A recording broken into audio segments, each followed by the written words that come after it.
Hey guys, if you are making any of the following 5 mistakes in a record deal in 2023, it's on you. Now, if you will stick around to the end, I'm going to give you a bonus one that will kind of encompass all of these and give you so much more. So stick around. We're going to get through these really quickly. The number one mistake you will be making in 2023 in a record deal is to give up ownership. Now, what do I mean? Historically, in the record industry, artists would get funded by the label, and in exchange, part of the exchange would be you give up ownership of the copyright.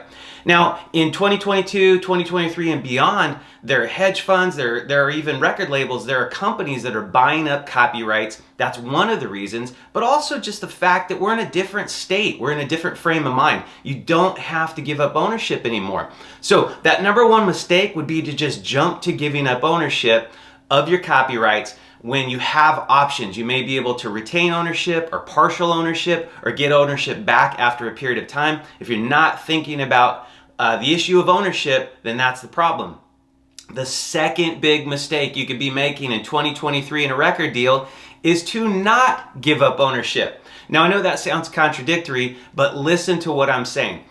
Part of what's happening, and part of what has always happened in the record industry, is artists will hear about a trend, they'll hear about something going on, and they'll jump on it. Hey, don't give up ownership. So they don't give up ownership. Here's the problem. Maybe the best possibility for you in 2023 and beyond is to give up ownership, because you'll get more leverage, you'll get more money, you'll get a stronger start, you'll get more marketing dollars behind you. We don't know yet what that means, but what we do know is that if you're jumping too fast to give up ownership and you're not thinking, or to reserve ownership, and you're not thinking about holding back ownership, you've made another major mistake, and we don't want you to do that in 2023 and beyond. Number 3, signing a record deal that goes way too long, has too many options. So for most of you, you'll understand when I say it's a 1+3 deal, it's a 1+5 deal, it's a 1+7 deal. Any of those terms, we should understand, first of all, what are we talking about? 1+, the one part usually means one record delivery, so one album. So a 1+3 means one full album plus options, 3 options for 3 more albums. Now, in the record industry in the past, you wouldn't normally say it's one record equals like 1 year. It could be 1 year. Usually it'd wind up being like 2, maybe even 3 years. So 1+3, if you look at the history of the record industry, and you could say, well, if each cycle averages 2 years, that's 2 years plus 3 more, 4, 6, 8 years potential that you could be in this record deal.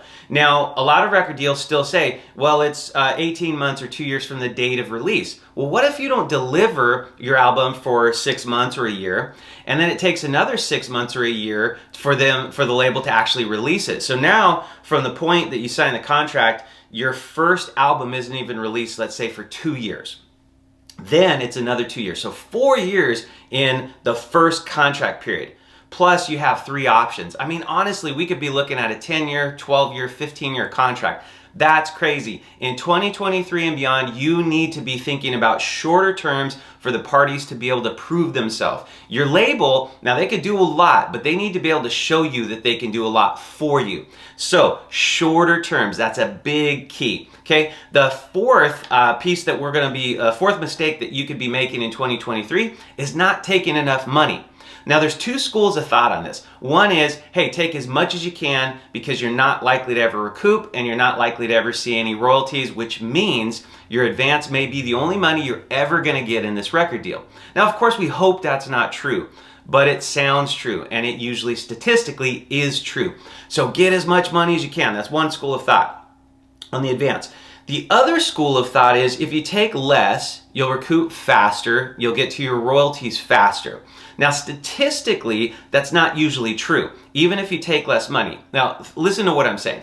It sounds true, and mathematically it should be true. Lower advance means less to recoup, which means the more we sell or the more we stream or whatever, the closer we are to zeroing out and starting to pay royalties. But again, statistically speaking, most albums don't do well. Most albums don't make money. Most singles don't make money.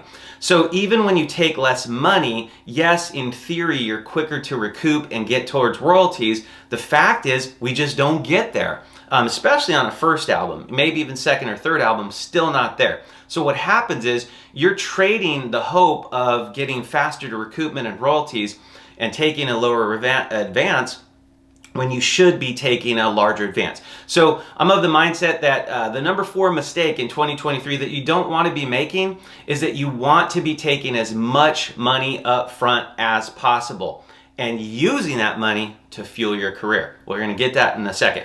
So the 5th final thing, I think this is really one of those areas where just artists aren't really digging into this. They don't have the confidence to know you can do it. Can you do it? Is it on you? Do you know what to do? Do you know how to do it? And so there's this waffling of confidence. And I've seen a lot of artists historically that have said, I need a label. I need to be validated. I need the resources. And I've seen a lot of other artists that say, I don't need a label anymore. I can do it all on my own. I can make albums. I can distribute. What do I need a label for?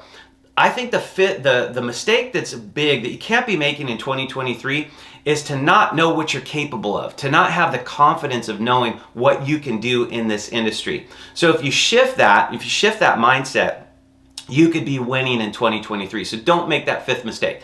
So for those of you who stuck around for this bonus one, I'm going to give it to you quick. You have to know as an artist, this is the biggest mistake you can make, I think, probably more importantly than everything I just said, is knowing that all of your success rests on your shoulders. It's not on your labels. It's not on your managers. It's not on your lawyers or your agents or your publicist or whoever. It's on you. So do not make the mistake in 2023 of believing that somebody's going to save you. I saw a slogan the other day and it said, no one's coming for us. It's on us or whatever. We say we have to save ourselves.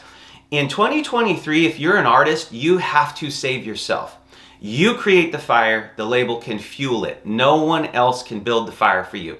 So you need to go into this year knowing that all of the work, all of the load, it's on you. Now, as you get bigger and better and more recognized and more resources behind you, that will start to shift, especially with your team. But if you're not there yet, you need to know that you are the one responsible for creating that fire that others are going to fuel, and you are responsible for your success. So don't make these mistakes. Go into 2023 and beyond knowing what you got to do, getting good deals, negotiating good deals for yourself, taking that bulk of that advance, fueling your own empire, fueling your own career with that, and moving forward. I know you can be successful, so go after it.